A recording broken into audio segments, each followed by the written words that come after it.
You're absolutely right. I consider this crisis that we're in now about human sexuality and celibacy and the abuse of minors and so on, really the frothing up and the formation of the questions about sex that were neglected at the Second Vatican Council. Chris, you were growing up at this time. That was happening around you. Were you fascinated by the debate, or did you turn a deaf ear to it?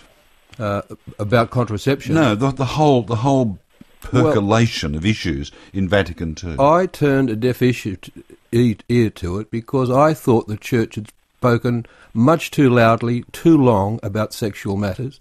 They'd set themselves up in Rome as the policemen of the world and the conscience of the world. They were telling people what to do, what to think, what not to think, and what to believe. And I just thought that was wrong. He should have had a moratorium on talking about sex for about 2 generations or two centuries.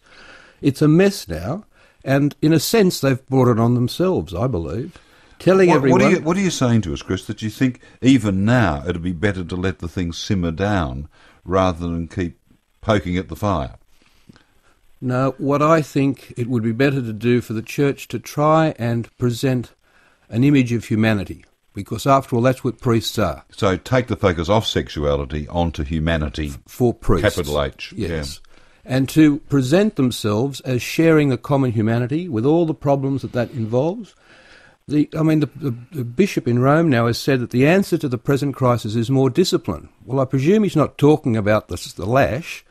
I think he's probably talking about putting people behind seminary walls again, tighter controls, more regulation, more supervision. But the answer is more fun, more humanity, more humility, more dancing, more truth, more openness, and more choice. I think I could join a church like that. And I think you choice. should get back into the priesthood and hang your shingle up. To hell with being a judge. They shouldn't be ordaining 24-year-old boys that have never had any experience of life. Now, okay, gentlemen, I can dimly remember the pangs of puberty. Through the mists of time, I can remember the rising sap, and by golly, it was a powerful sensation. And yet it's at this age, Richard, that you start to, well, in your case, certainly, it's at this age that you're supposed to give up this extraordinary ideal, feeling, sensation, urge, need. It must be immensely difficult for a kid. Well, it is immensely difficult, but don't forget that this comes about in the age of adolescence, and the age of adolescence is also a time of tremendous idealism and a time of tremendous asceticism. See, I disagree that the Church has, quote, talked about sex. They have legislated sex, but they have never had a dialogue. They've never entered into what you're talking about, the sharing of the human experience. And so it has come down just as laws and directives, and I think that's what you meant too, that it was just directives. Oh, that's right. I mean, these people don't even show to me that they've had any experience of life. It's just the opposite. And of course, why people don't believe them is because they do not, it does not echo human experience. But when you come in, and the beginning of celibacy can be the experience of tremendous asceticism, and the Church likes adolescence. The Church likes an adolescent mentality, one that can be rallied together in a group spirit, one that can follow the leader and have her hero worship and be ascetical, be idealistic. Richard, this is the next. I'm going to put something to you which will be clumsily phrased because it's rather difficult to express. You were saying before that some people are destined to be celibate, that not only people, you were going on to extrapolate to other life forms, but is it perhaps a truth that many of the people who give up on sex, who have the vow of celibacy, were not particularly sexualised in any case? In other words, they weren't giving up that much. Well, I think there is an element of that, an element of asexuality, that they have a low sexual drive, or that it's not highly invested with them. What do you think about that, Arthur? Do you think that there may be a self-selecting group in the community who are drawn to celibacy? Well, as the only one of the three who hasn't been in a seminary, I'd start with one point that dates back, probably Chris and I are the same age, and that is that when my generation got married in their 20s, usually their mid-20s or late 20s, we were all still virgins. It wasn't just the kids entering the seminary who weren't having sex. Nobody was having sex, and that's hard to believe. Oh, you should have come to Australia, Arthur. You missed out. Listen, I missed out on two sexual revolutions. Heavens above. It's in Australia, bonking is in fact an Olympic sport here. Well, I'd be satisfied with bronzes. Richard and Chris, I'll get to your point, but Richard and Chris both raised issues that tied together on the cost to the institutional church of the way it's going to push the celibacy issue now to avoid having married priests. When Paul VI issued Humanae Vitae, the continuation of no artificial contraception in marriage, and people went out and ignored it, he eroded the power of the papacy. The papacy was not ever, after that, what it once had been. You couldn't wheel out the big guns, shoot them off, and people would obey. Now you've got this whole sexual abuse situation. You've got the Vatican backing into a corner on the whole celibacy thing and saying married priests are not on the agenda.